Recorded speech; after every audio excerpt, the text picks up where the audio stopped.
Hi, everybody. Oh, there we go. Welcome to Love Speaks Love, everybody. And apologies for the half-hour delay, but here we are. Welcome, Michael. Thank you for having me. And yeah, sorry for the delay, but I'm happy to be with you. I'm just I'm sharing this on happy my as well. page too. Yeah, I'm just going to share.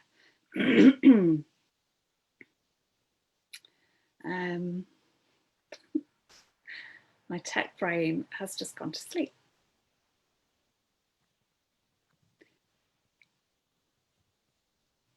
There we go. Beautiful.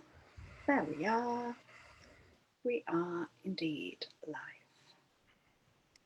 Oh, hi, Melissa. Okay.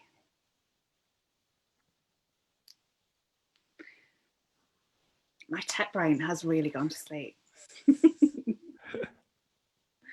Share to a page. Share there. Share there.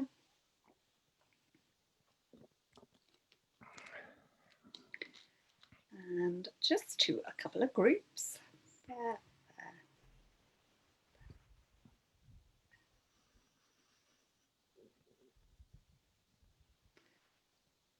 Okay, that will do. So let us all take a big breath in together. Oh, I've got a slight echo. Is that on your end or is that mine? I don't hear it. Is it still going? I just hear it when I speak, actually. Is your phone turned up? My Have I you got think it on your phone? no, it's on the computer. I can't hear it now. Okay. Okay, let's do the little heart connect. So let us all bring our awareness to our heart space. And let us all breathe in love. Let us breathe love into every cell of our body. And on our out breath, let us let go of anything of the day so far or the week, anything that's ready to move on, any old emotions, anything that's preventing us from being in this now moment.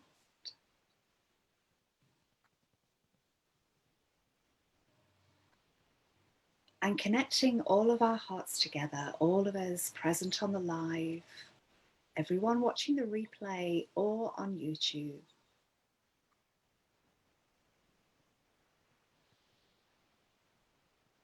And connecting our hearts now to the heart of Gaia, feeling her love and her gratitude and her joy, feeling her beautiful energy weaving into every cell of our bodies. And let us connect our hearts to the heart of the sun, bringing those solar rays into every cell.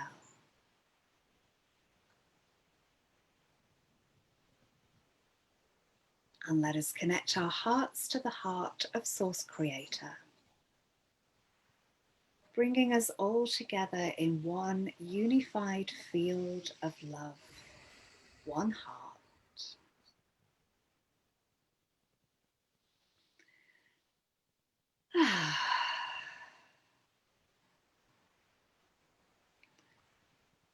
Beautiful. Thank you, everybody. Thank you, everyone that's watching. And thank you, Michael, for joining me, especially joining me today. How's your day Thanks for going? having me. It feels good right now. It was a little shaky there. I didn't go to bed till like 4 a.m. That's not like me. I usually am sleeping by 11, 10. But just like everybody else, just clearing a lot. I'm clearing, and I think I wrote like, I don't know, maybe like 4 Wow. poems last night. And well, I always say, like, I didn't write the poems, and I love how you talk about the codes you bring forward, and the light codes, because it's more of an honoring of when they want to come into the physical.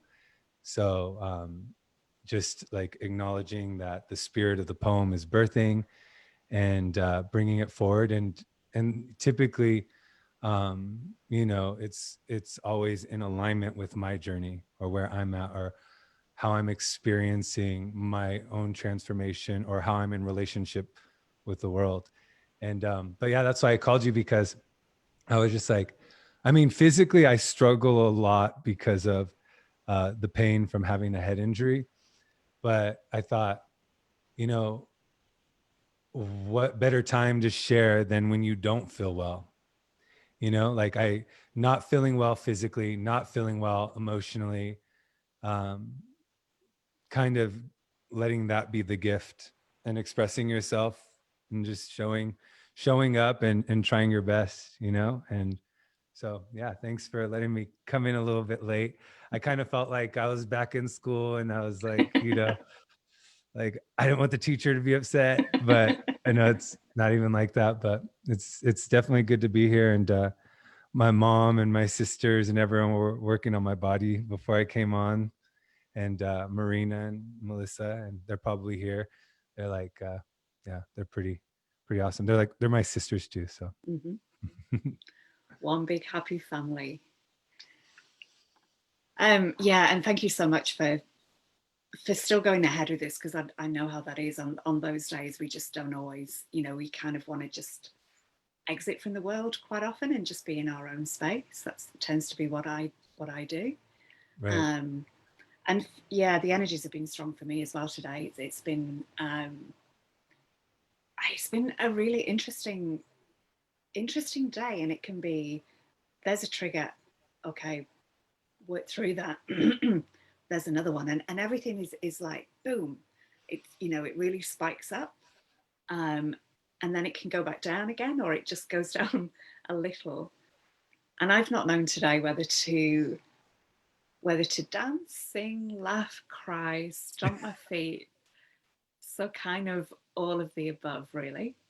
yeah, Um, and music is such a great one for me. I was just I was just kind of here because I didn't want to delay, when you got here either. So I was just in front of the computer, and I was like, I think I'll just listen to some music. So I just put some Deodova on, and had a little bit of a dance to her and a little bit of a sing, which is an incredible way of shifting energy.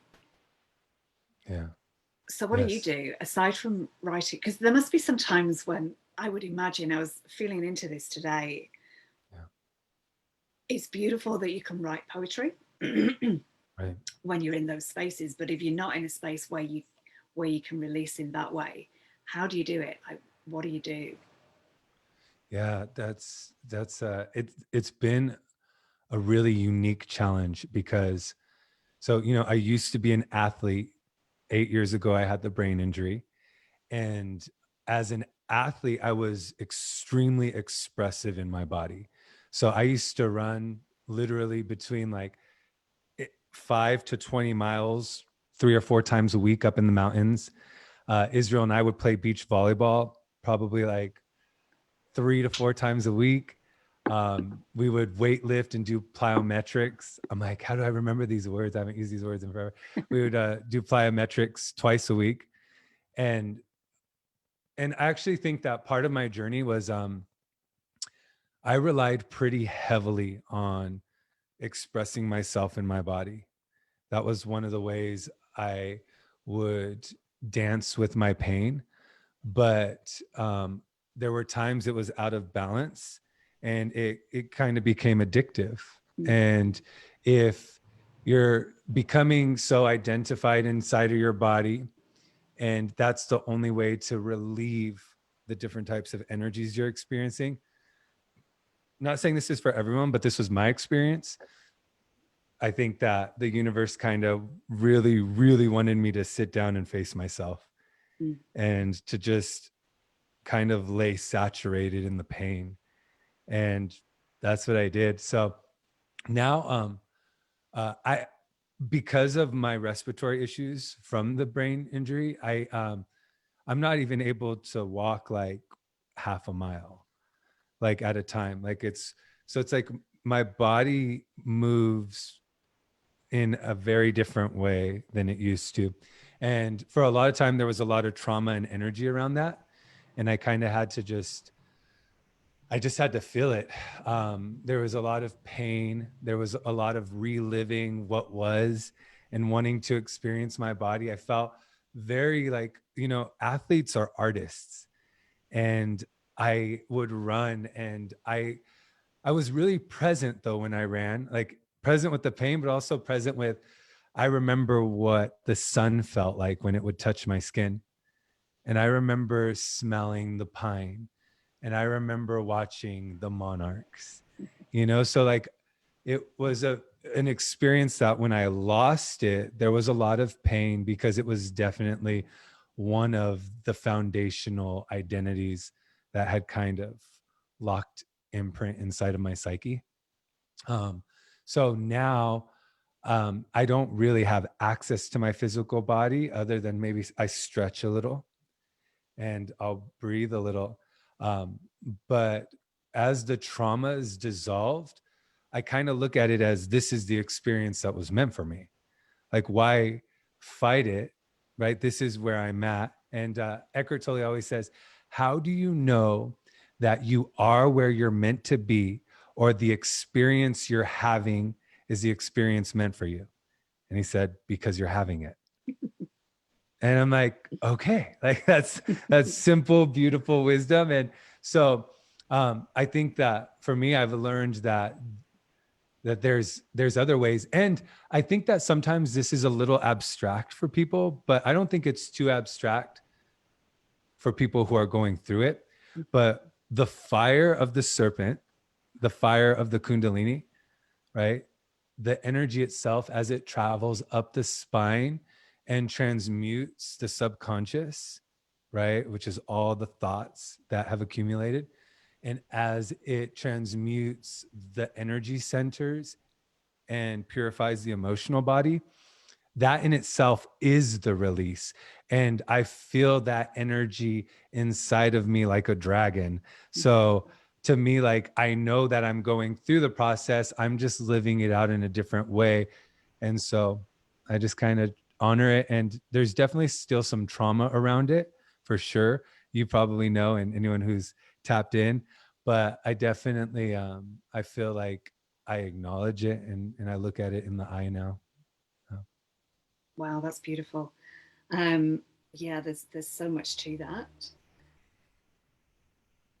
And for me as well, it's the loving yourself through things is so key as well.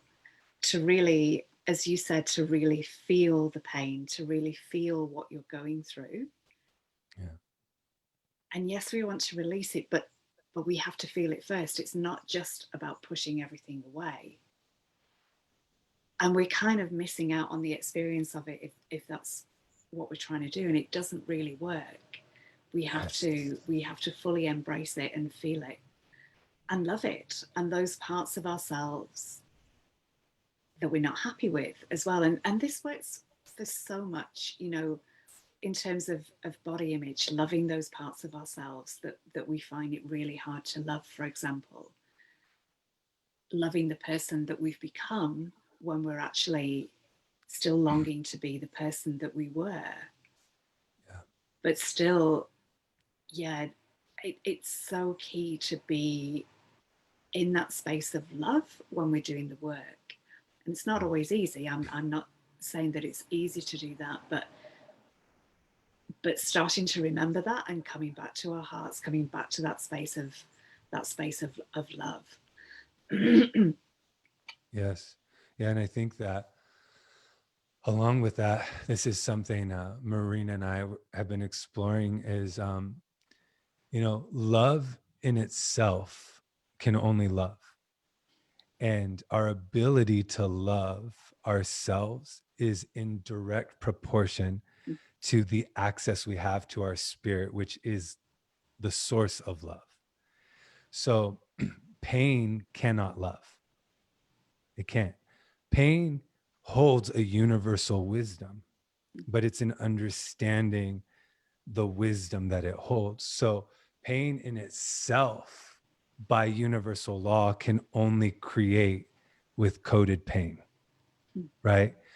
But the wisdom in pain is, if you feel it, right, it's whispering to you and telling you that there is a space inside of you that you don't have access to.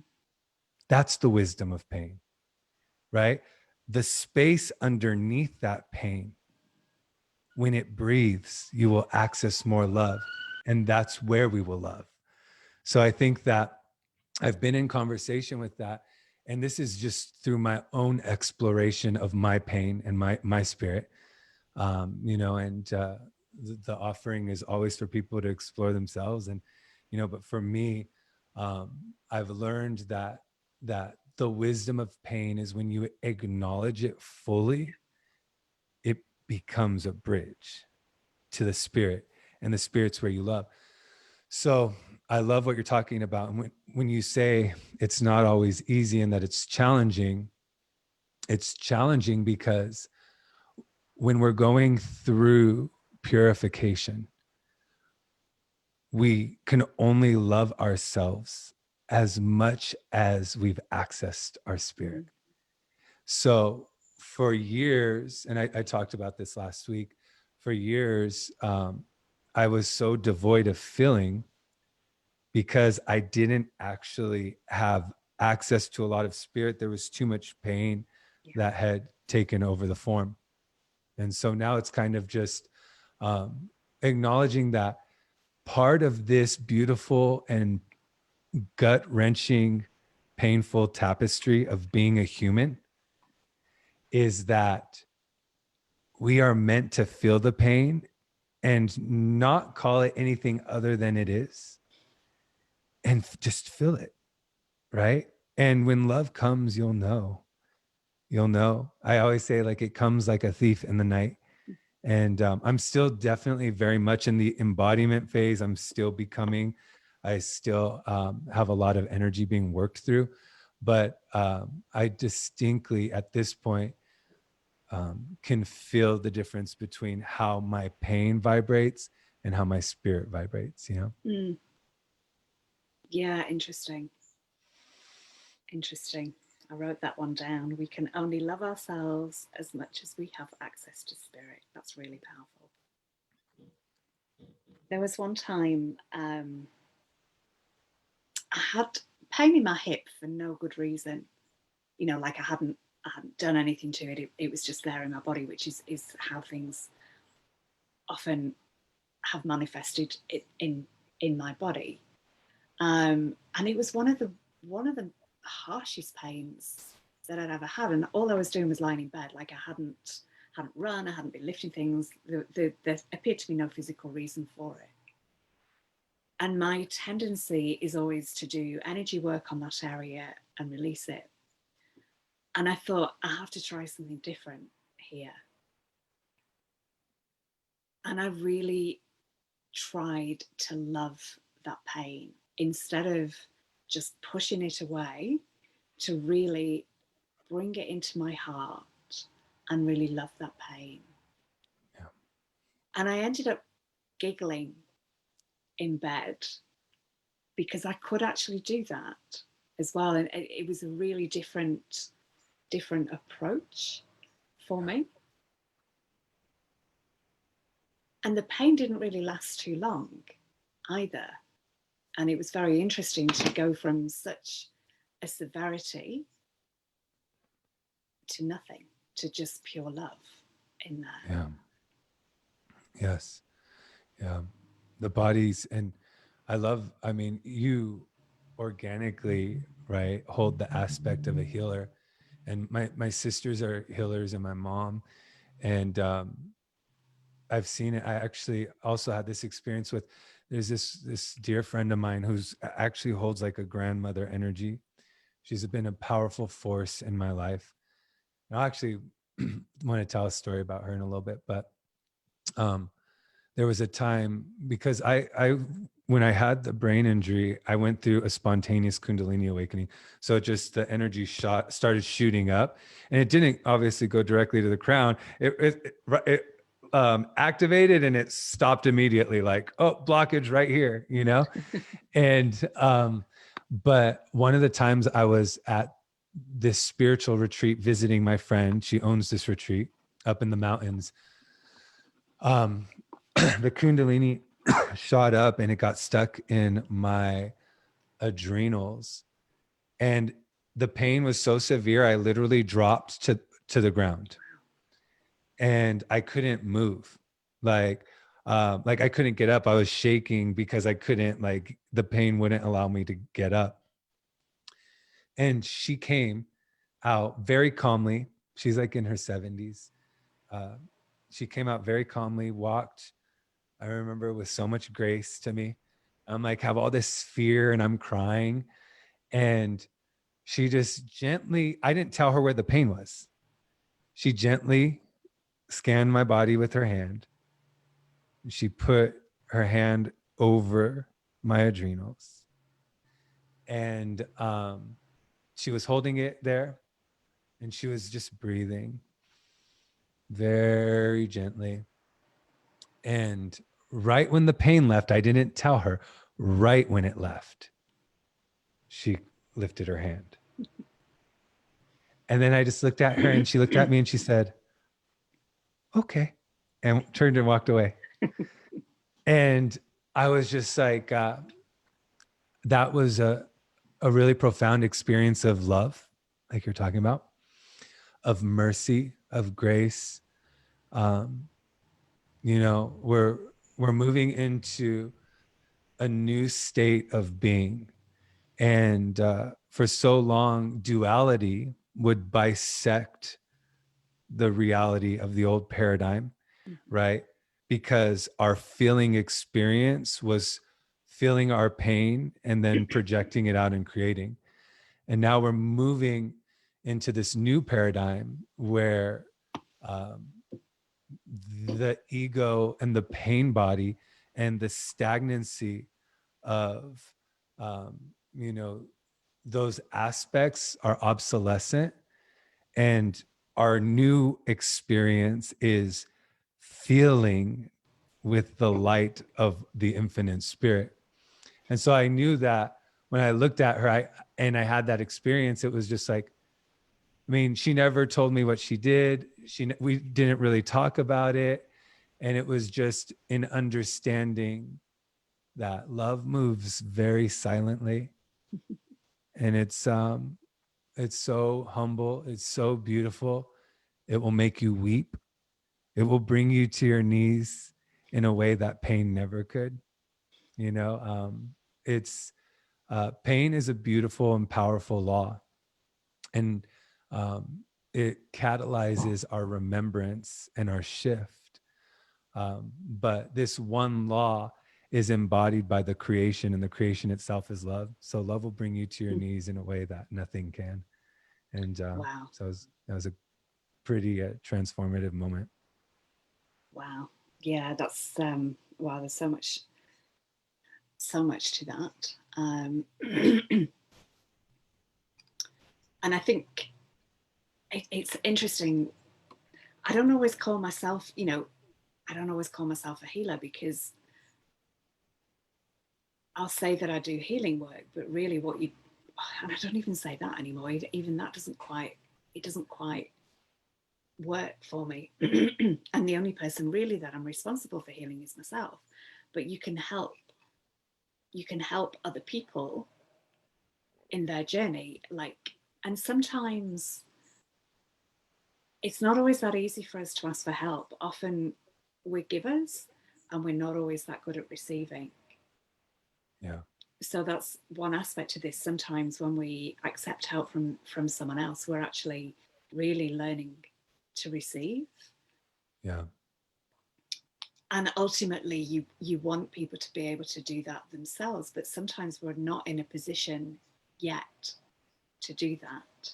And that's when, because as one, as unity, we're kind of there for each other as well.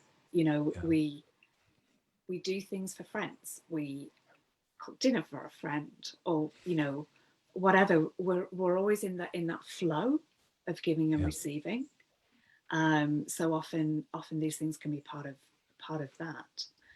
And I just have this little urge to just put something out there of how you know these things, as you were saying about your friend, how she knew to just come. And you don't always know. It's not like you always get a message or go to the adrenals, but your hands are just drawn to certain places. Yeah. I guess people that can see energy, they might see that, they might see, you know, grey around that area, or it might just look a bit distorted. For me, what I would tend to do is because my hands are my eyes, Mm. so it would be a matter of kind of feeling the body, and you just know when it's time to step back. You know, there might be prickles in your hands as pain is leaving the body, and you can feel the direction of it kind of coming through from the other person through your hands. Or you might just know and think, oh yeah, that feels like we're done. Or you can feel a lightness in yourself. Like there's many kind of ways that can um, that can happen. But we're all healers.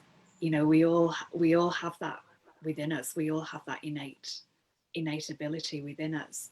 But it's often expressed in different ways. Yeah. You're absolutely right. Yeah. And going back to what you said a second ago, which is opening and inspiring, is where the spiritual faculties, right, Yeah, of the divine spirit itself are coming back online. And that's what you mean, yeah, that we all hold the potential to access these faculties. And I know what you mean. I've talked about this. Labels are really being completely eradicated, and they won't exist moving forward, yeah, because in the new paradigm, what we're going to be experiencing is pure energy vibrating in physical form. And energy wouldn't call itself anything other than what it feels in its infinite state, which is really nameless. And so I like what you mean, because it's even like I remember before the pandemic, I was doing some live performances, and people would say, "The poet Michael's coming up," or, and like I would, like, right when they'd say the poet, like I like, huh? Like, you know, like, is just because you're right. We are really moving into a state where we're constantly, every day. I mean, there is a contraction, right? It's a birth. So every time pain surfaces, there's a contraction. But right when that pain is honored, the expansion comes. And as you expand, you don't feel any desire to go back into the finite state of function. And so I do feel that. And you're right. Everyone is a poet. Everyone's a healer. Everyone has access to that, because it's really our birthright, the birthright of the spirit. It's just, we vibrate on a spectrum, and each form is vibrating at a different frequency.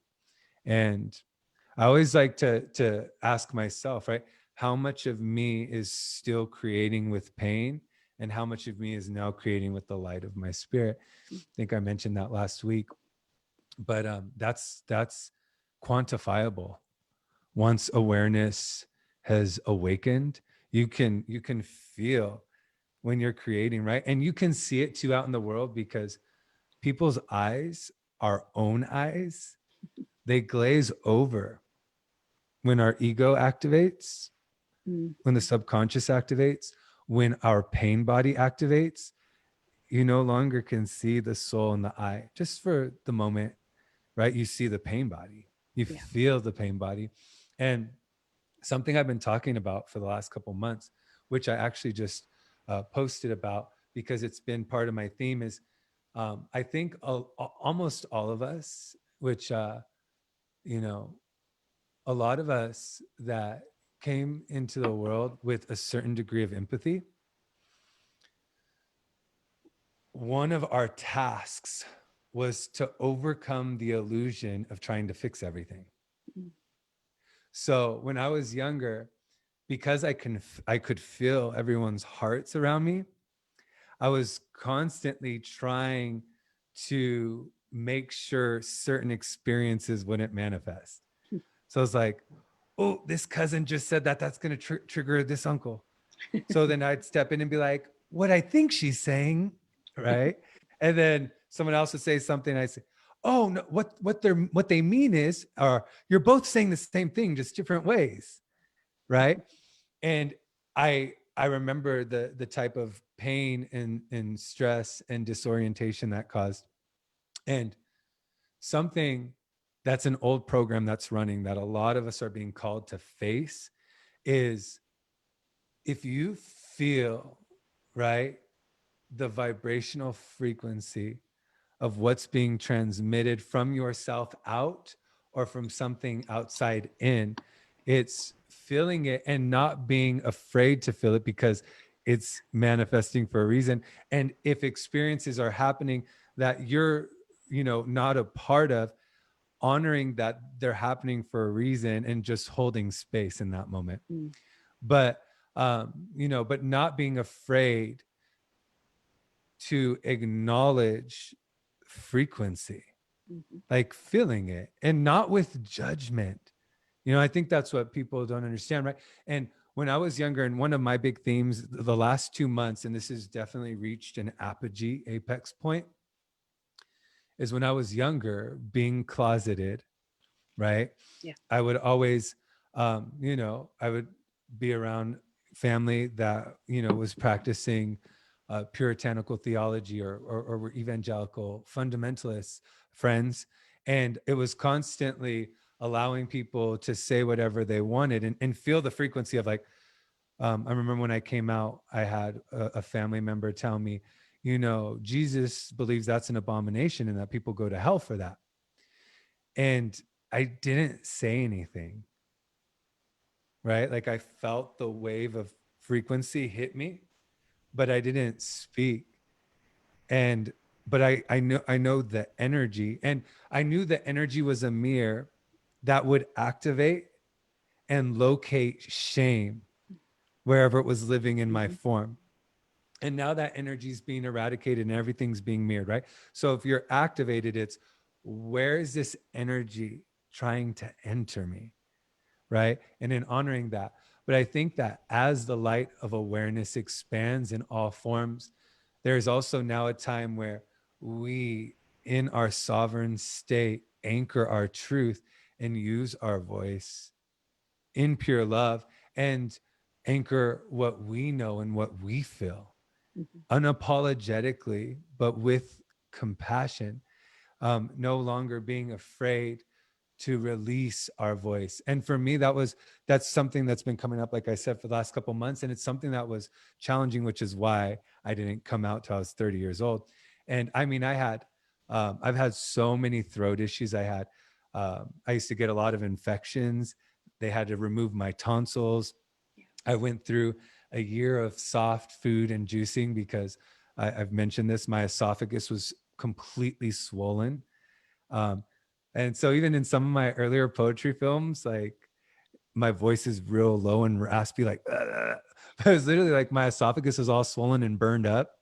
And so it was just in knowing that the throat chakra, the ancients used to refer to it as the bridge between the lower Mm. world and the higher world. Yeah. And so I've been feeling for months where I'll just start gagging. And then even I'm like, I need a shower. I need energy work. Cause I'm like, I'm going to be coughing and Denise isn't even going to be able to hear me. But feeling this center open. And if you are speaking with your heart, if you're speaking with your heart, if you're acknowledging your vibrational experience with frequency, right? I don't really look at people as humans. Like, I don't look at you as Denise Chadwick. I look at you as a feeling that emanates, that then speaks to my heart. And that's how, what we're moving into, right? We're becoming formless. Energy is the new iteration of consciousness. And so we are literally experiencing reality before a mouth opens or before action manifests. We already, and I think that a lot of the mystics, when they would talk about what they were experiencing, they were referencing the law of energy and how they were already interacting with somebody's frequency. So that's definitely been, for me, a theme, just speaking from my heart, and honoring what I feel, because I know that I am always coming from my heart. And I've said this a million times. There's been times where, when I know my pain is so active, I won't create, I won't post, I won't do a live, I won't do a video. But what I do always do is, when a poem seeks to be experienced in the physical, I honor that. And one of my dear mentors told me a long time ago, and I didn't understand what he was saying at first, but he said to me, Michael, he's one of the most beautiful, you should look him up. His name is Mark Nepo. He's a beautiful poet, beautiful heart. He's more than a poet, but poetry lives in his heart. But he told me, Michael, whatever comes through, honor it. Don't question it. Just honor it. And I remember, for the longest, I didn't do that. There were certain poems I'd put away, and I didn't understand that fully. But it is because in our state, sometimes we've moved through something, but that energy, that experience is going to be the seed, or is going to be the choice point. That's Melissa. She just wrote about choice points. It's going to be the choice point that literally leads you on a path back into your spirit, where you can access a deeper dimension of yourself. Wow. You are on fire today. Like, there is so much coming forth. That's incredible. Wow. And interesting, you were saying about the throat. So for me, the same, like wisdom teeth infections, tonsils, had my tonsils out when I was in my 20s as well. Not so much at school, but more as a young adult. But I never really knew how to express myself. And it's not just in the form of speaking up for ourselves, speaking our truth. It's also hugely the expression of creativity. And really, that there's such a close link I find between sacral chakra and throat. Yes. And if I would work on someone's throat and it was out of balance, always a sacral, and vice versa. Like, those two are just so linked. So for me, the creative ideas, aside from them dropping in, through your crown, but creative ideas, like our place for gestation of those ideas is in our womb space. And whether or not you have a physical womb, I believe we all have an energetic womb space, and that is what often isn't connected with the throat. It's like it's like there's a blockage somewhere between the two, and sometimes that blockage is our heart. Yeah. And I know, and I can feel my voice going as I speak about this. When I was nursing, I totally closed my heart down. I had no creativity. I didn't think I was creative in that time at all. It wasn't until I left nursing that my creativity really started to flow. And I'd already done a lot of work.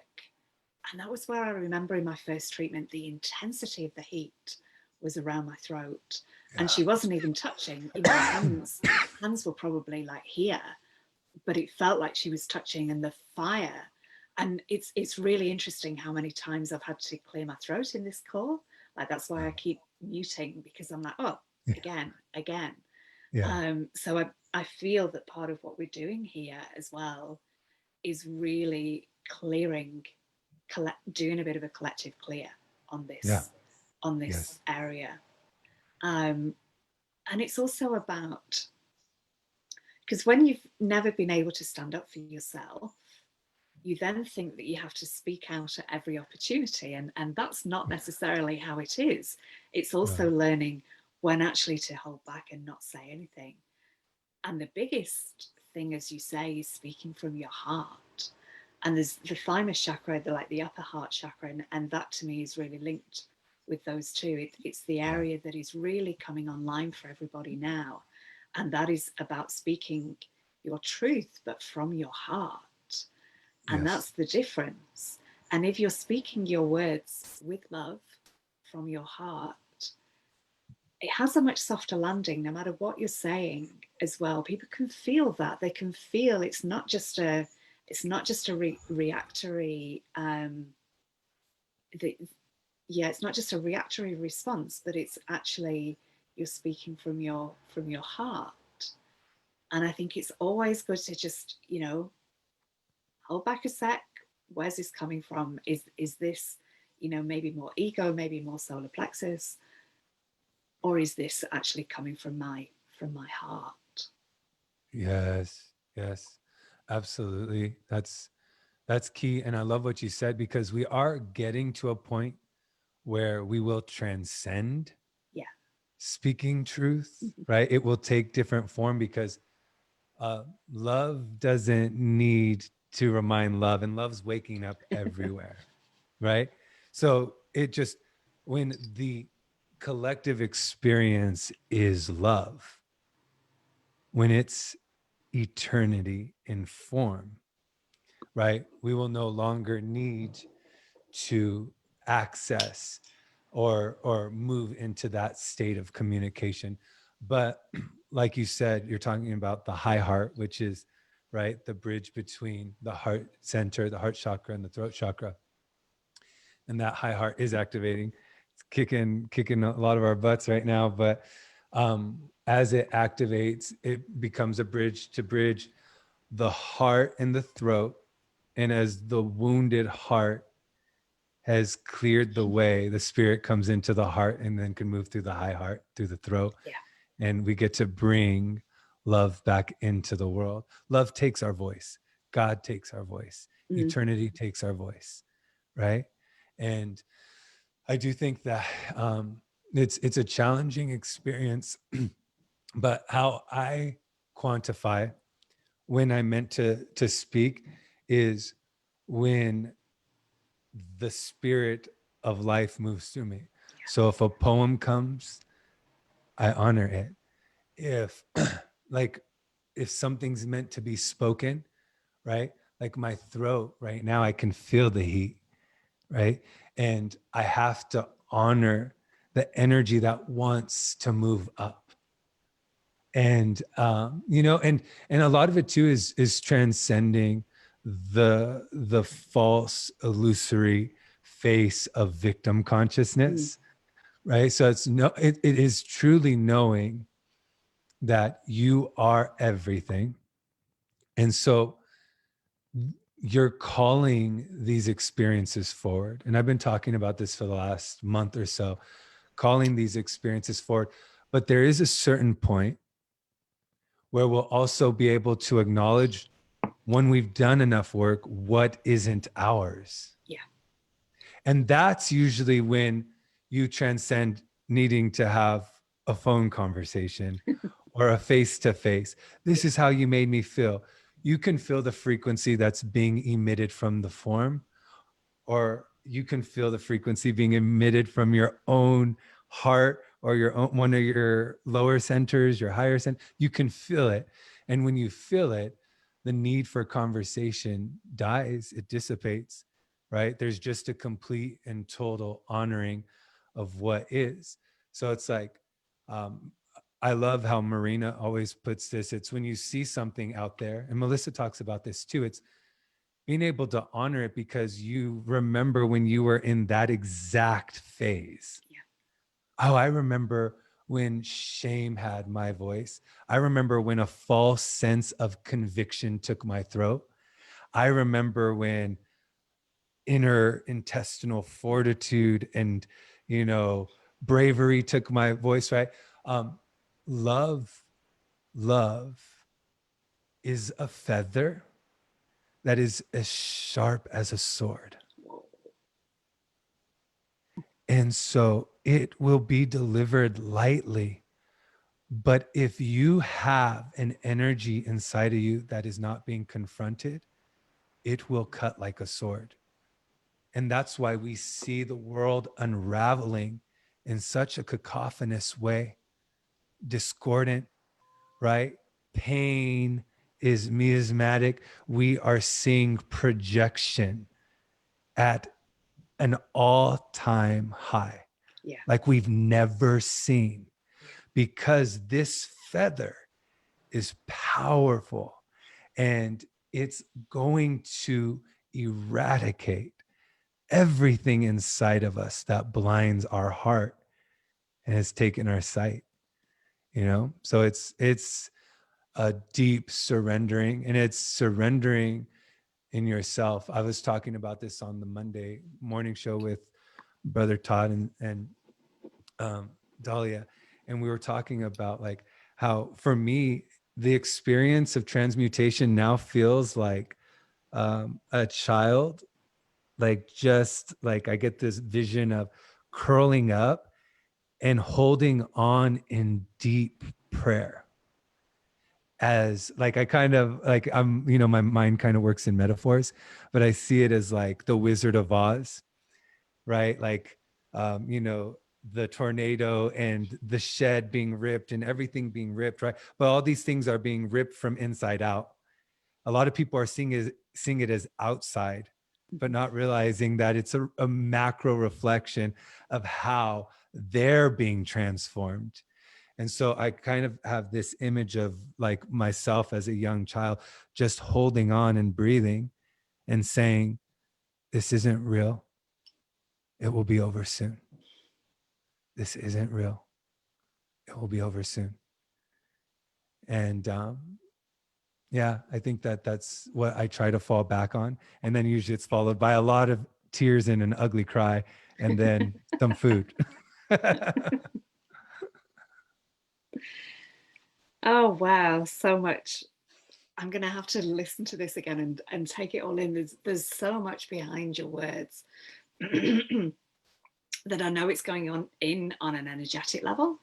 But yeah, there's so much behind the words. There's so much energy in there. Incredible. And what you said about the feather, just wow. So true. Um, and I fully saw your inner dragon come out when you were speaking then, by the way. I got a bit distracted by your inner dragon as well. I was like, oh, there we are. That's the second time. Melissa said she saw it last week. No. I wanted to touch base with you as well about your first show last Friday with Todd. Thank you. Wow, that was an absolutely monumental show. And I doubt if there was anybody watching, especially in the beginning, that wasn't crying. It was so heart cracking, like heart opening. It was just like a massive boom. And full honoring here to you and to Todd as well, because that it was extraordinary. It really was so powerful. Thank you. And what a place to start from. Thank you. Thank you thank you for saying that. Yeah. Um, hmm. Trying to see, I can feel the emotion coming. But for the longest, a program I had that has been breaking down for a while inside of me is I had an anathema, an aversion towards community. And that stemmed from being gay in a world that repudiates that aspect of creation in an old and dying world, not a new world. But so I saw the layers of hypocrisy and fear, um, adulation, obfuscating in community, exaltation of the self. Uh, I saw a lot of pretense. The church in itself was one of my greatest spiritual teachers, because when I finally acknowledged what my experience was, it forced me to go inside. I'm giving context to how this leads to the show, but so for me, I had this strong aversion towards ever being a part of anything, because I started a journey where I was finding something that will never let you go, that will never disappoint you, that will never turn its back on you, and that isn't plagued with condition. I started seeing the truth. So for so long, I was journeying alone, and the 8 years of recovering from a brain injury were dedicated to journeying with just the universe. I had this moment where I was creating poetry and it just wasn't reaching the physical world yet. And I was in my backyard, which I do often, and I recite to myself. And I kind of just, like, if you've seen The Monarch, I move a lot when I recite.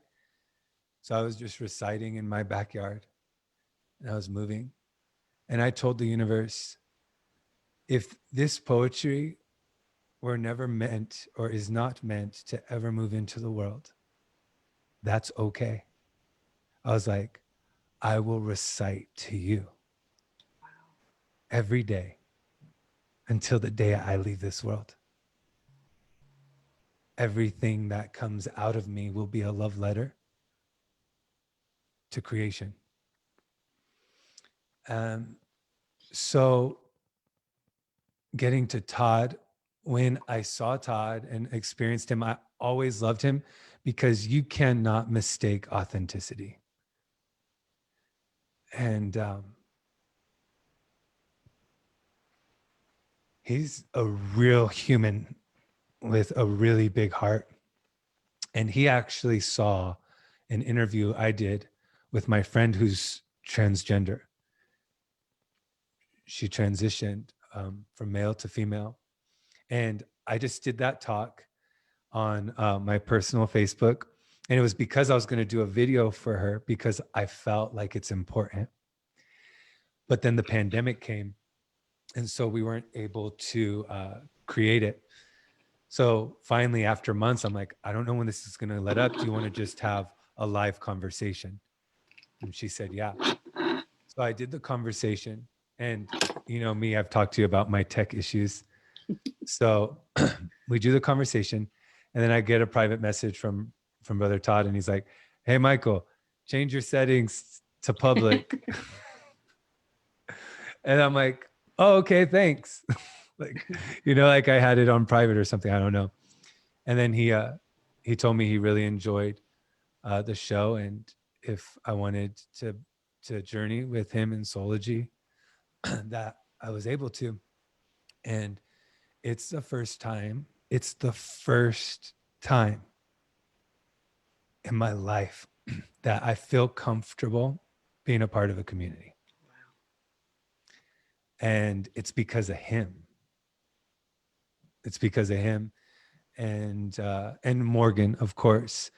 Uh, she's been a big part of my journey, and both of them have been a big part of my journey. Their energies remind me of how my soul and Israel's soul dance, and what we do for each other, what we do for ourselves, and what we create that's meant to go into the physical world. So going into that first show, well, again, I actually need a little more context. So I didn't come up with the name, or I didn't come up with most of it. Marina, who has become one of my dearest friends and has been there for me in just powerful ways. She is very powerful, and she's one of those souls like Israel and like Morgan and like Saskia. They've done most of their work behind the scenes. Mm-hmm. They've moved like the silent night, right? But their energy does this while we're all sleeping. Their energy's moving through the world and transforming it. And so Marina was like, I have a name for your show. It's The Word. And immediately for me, and Marina doesn't know anything about religion or isn't really tethered to just the different ways that the old paradigm presented scripture or sanctity. But I actually was, when I was younger, like indoctrinated in the church. And then I took history of religion in college, which was a very transformative class for me. So Marina didn't know any of that context and didn't know my personal journey. And she was just like, it's the word. Well, the Bible in Genesis is, in the beginning, there was the word. So this was really cool because, again, I'm in the embodiment stage, and it was an immediate moment to recognize what was playing out and what needed to be confronted within myself. So she's like, it's the word. And I'm thinking, in the beginning, there was the word, right? And the word became, and I'm like, oh my gosh, like that's going to trigger people. And I'm not saying this out loud. This is just what's opening. That's going to trigger people. Um, how can a man who's in congruence to an ideology or ideation, how is it like, it was just like it opened up all of these and stirred up all of these energies. So I told her, let me think about it. Right. And so then I was like, okay, I need to first understand what's happening inside of me. So then I asked her, why do you feel it should be called the word? And she said, because the word is love. And she said, and all I feel from the poetry is love. And immediately what it broke down inside of me is, it allowed me to confront the residue of what was still active inside of me, and to say, the old paradigm is the death of everything we thought was real. What if we start off by understanding that in the beginning there was the word, but then we forgot? And so for me, I just said, and something else that came to me as I prayed about it was, my life has been symbolic of challenging whatever's outside of me just by existing, not in the energies that live inside of me alone, which that's its own experience, but in just, right, we're going through a collective retribution. You see atonement. All separation is being accounted for. So I've had the experiences of what it's like to be this shade in the world. I've had the experiences where people tell me, you're going to burn in hell unless you atone. I've had those experiences. So it was my own existence, my own breath, aspects that are anchored and a part of my journey. They were aspects that I was meant to honor and integrate, because they were going to be the catalyst for bringing forth a deeper truth in the new paradigm, which is that nature is dynamic, and there's no way we were able to understand nature because we didn't understand ourselves. And you can't honor the sanctity of something else if you're not understanding how sacred and holy you are. So all of a sudden I realized, oh, okay, like, no, this absolutely is part of the theme of what has been the unfolding of this incarnation for me, which is just stepping into a room.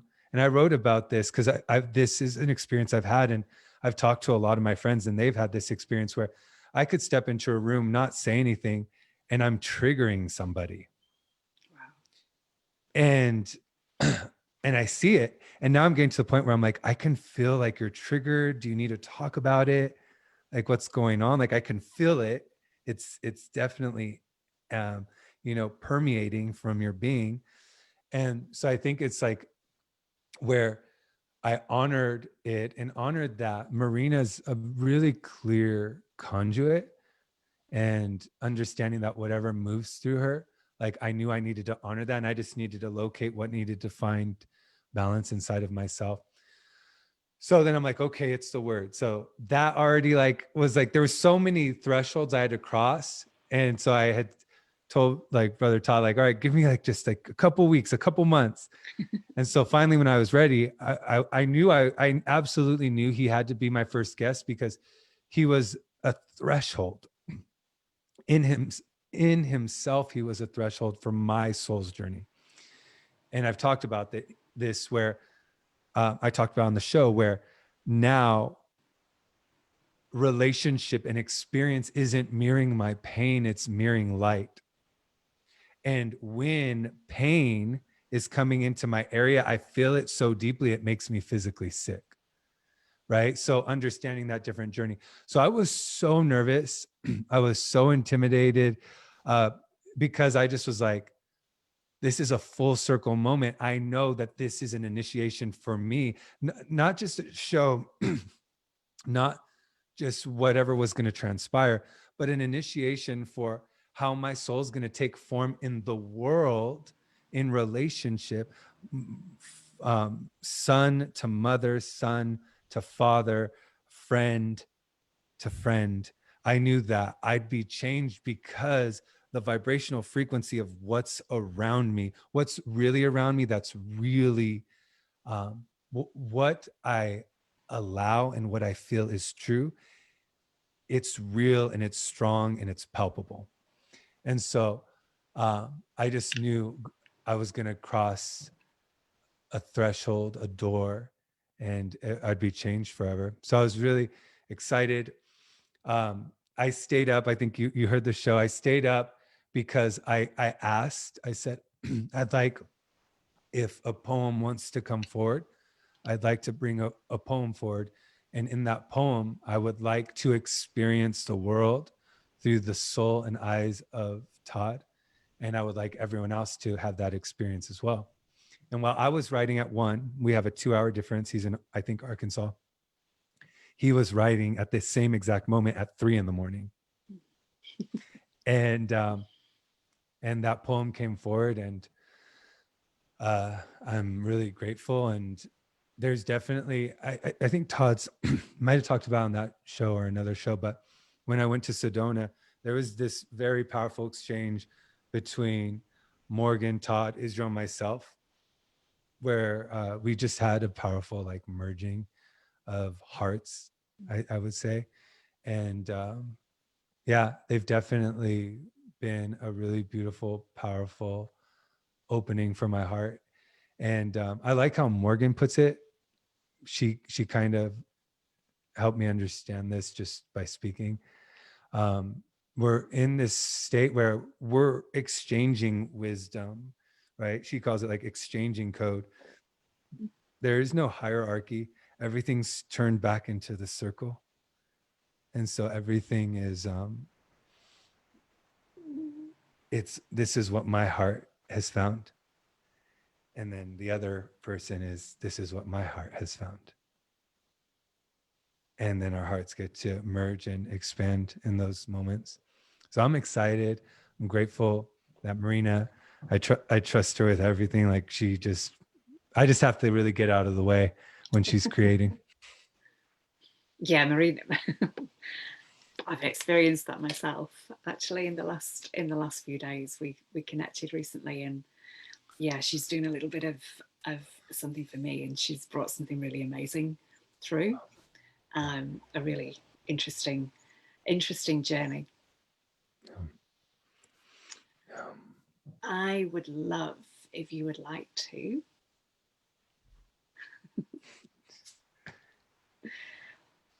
if you would share one of your creations with us, please. That would be an honor. Let's see here. I'm going to mute myself because I might start wailing and blubbing really loudly.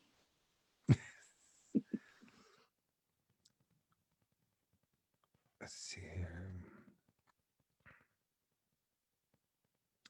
This is actually a piece that I just posted actually, and it's definitely the experience that wants the attention of my heart. And with what we see, the United States is 1 week today away from the election, and you can feel the energy. You can feel it. You don't even need to be in this country. It's echoing. There's an echo chamber, right? And I think it's so important, if we're able to remove ourselves from all of the noise and to honor our spirit. So this is, like I said, I reached an apogee point recently, and this has been surfacing for months, which is why my throat keeps going in and out, where I'm being called to meet myself and honor the world by honoring the heart and soul within. And knowing that I've finally, because of the people around me that are reflecting love and reflecting light, that I can now step out of what once was my world of pain and into a new world, and welcome the light of every soul that wants to journey with me. And knowing that we're still going to have some pain coming up here and there, but it's all good. We have each other, and we have the people that really genuinely see us and love us. So there's no title, but this is I don't know if this is so much a poem, but it's what was written, and it has its own soul. The outer projection of inner and unresolved pain has become irrepressible. The individual is being transformed. The collective pain is being transformed. First within, then without.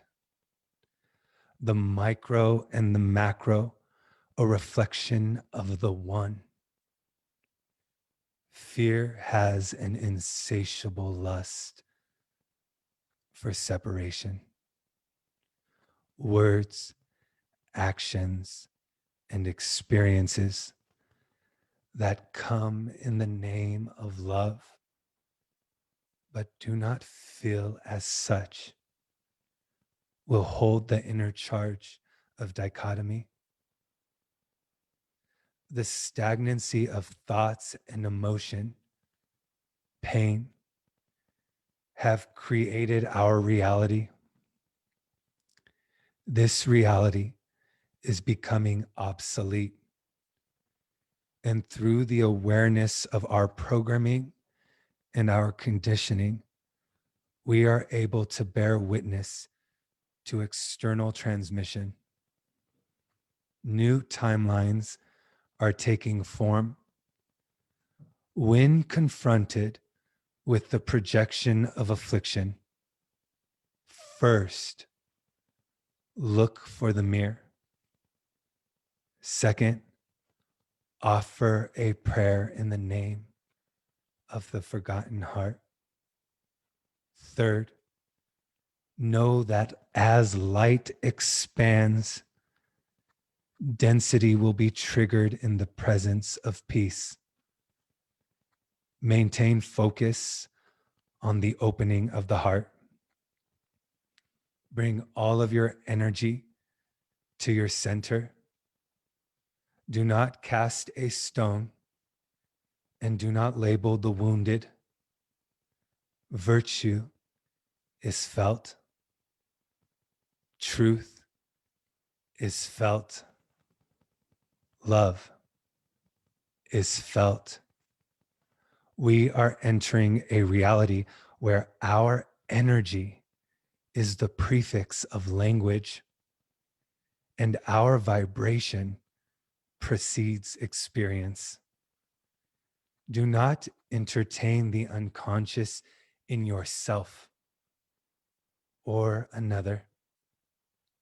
Honor the death of what has reached transfiguration by having the courage to feel fully.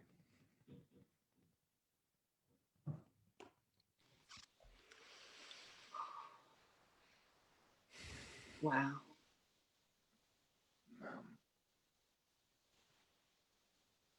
And that has such, and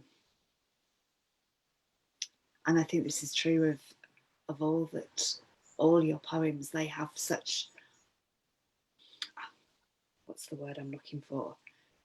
Like anyone can tap into these. You don't have to already be on your journey for these to go right in there and right into people's hearts. It's, yeah, amazing. Thank you. Thank you. Yeah, I really appreciate it. Density will be triggered in the presence of peace. And what was the other one? Fear has an insatiable lust for separation. Yeah. There was Yeah. more, but those were the two that I wrote down that were kind of like, boom. Wow, thank you. Thank you. I don't know if this, I don't know what you feel about this, but it feels to me like there's something particularly going on with the masculine energy at the moment with the divine masculine. There's some deep woundings healing, I feel, at the moment. If I tap into my own energy, that I feel is perhaps what's been going on for me this week. Yes. I find it really interesting that I've got three guests this week. There was Joshua Bloom earlier. There's you and Joe Delaney as well.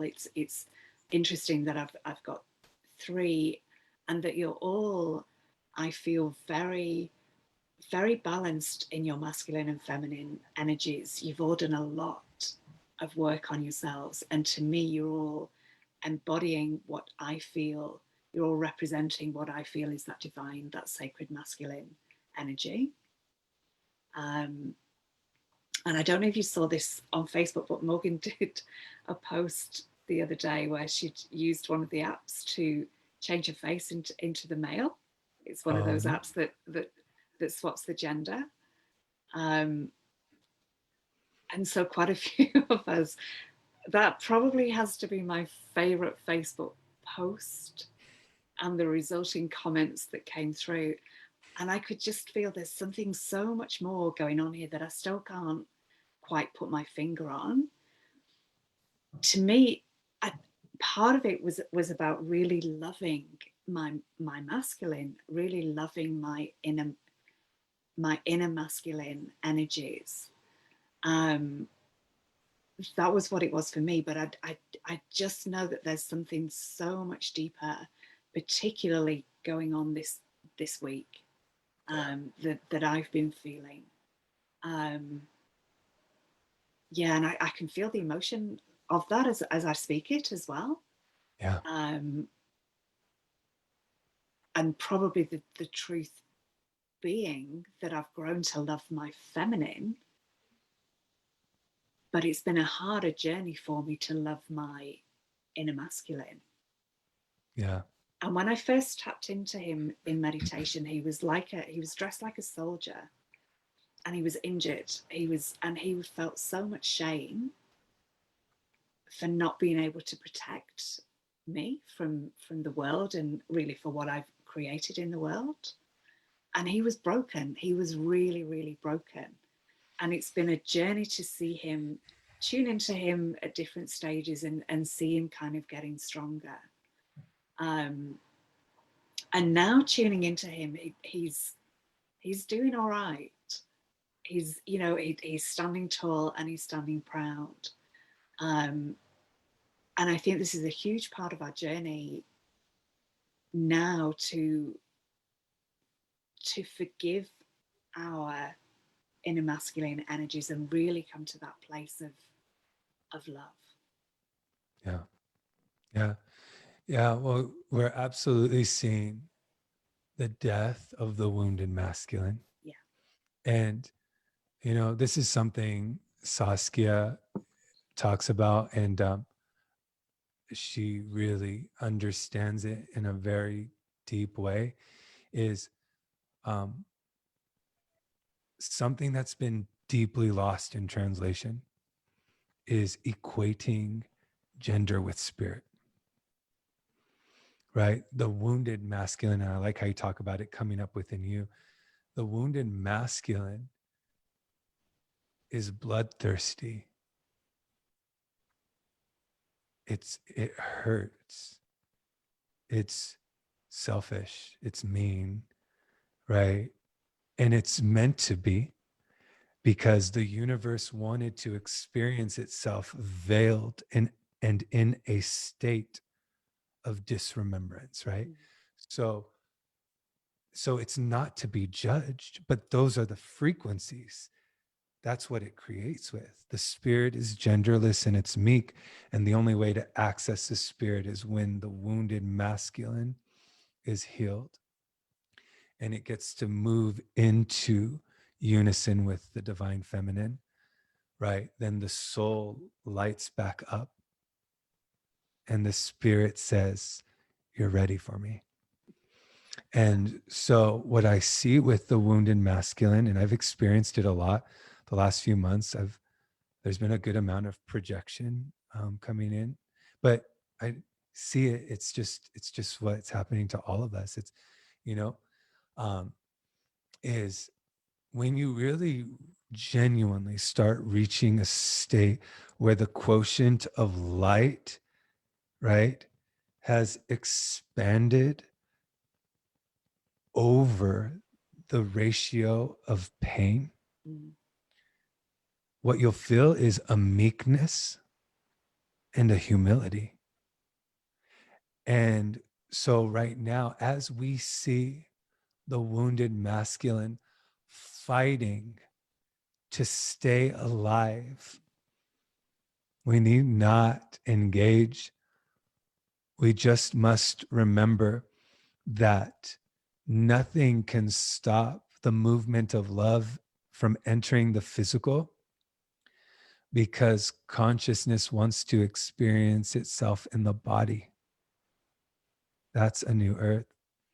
So as our wounded masculine comes up, have a conversation, cry, call the people or reach out to the people that will hold space, that will not judge, that will just hold space, and that will understand that you're just moving through a very natural and organic progression, and that um, Marina always says this is a big theater, a big play, and consciousness is just changing its iteration, right? And understanding that, if you truly understand that, you're just going to let it be.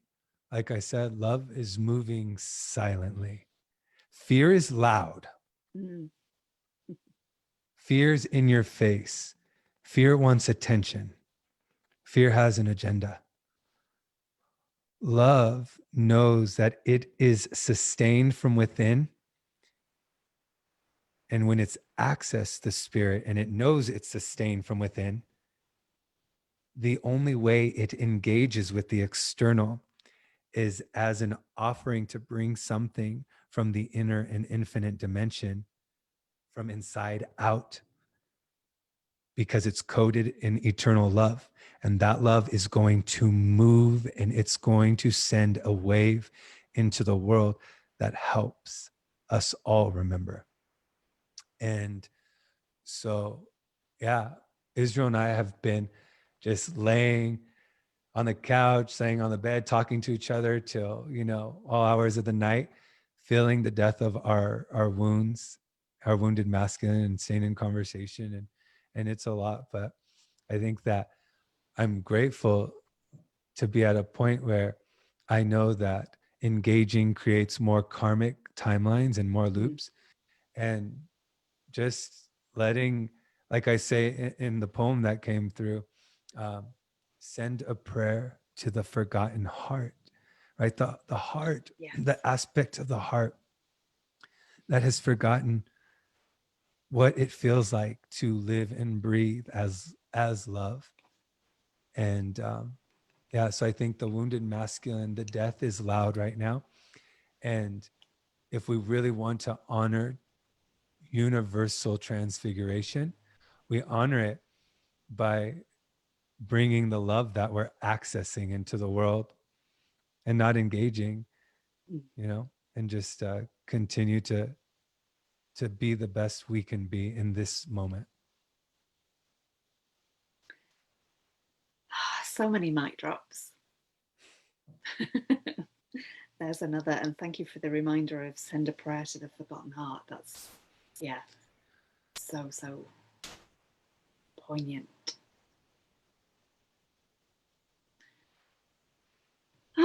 Thank you, Michael. Thank you.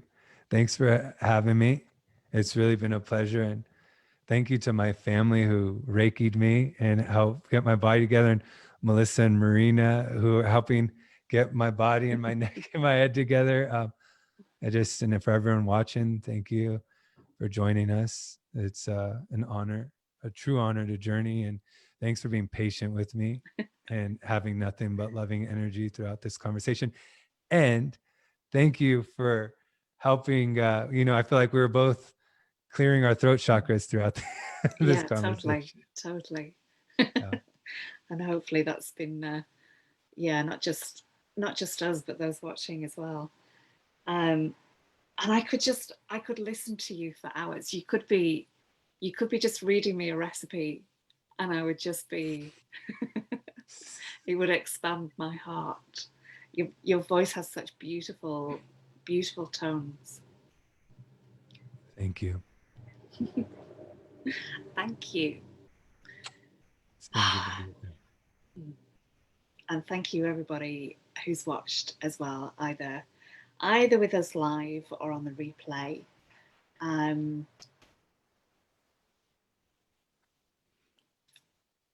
if you, I'm not going to do all that. I'm just going to leave it there. I was going to do the plugs, but I'm like, no, I'm just going to leave it as it is and let the energy speak for itself. Thank you, everybody. Thank you, Michael. We will chat soon. I will stop the live stream. See you soon. See you I on. love you. I love you too. Just hold there just a second. And I'll see you on Thursday with Joe Delaney.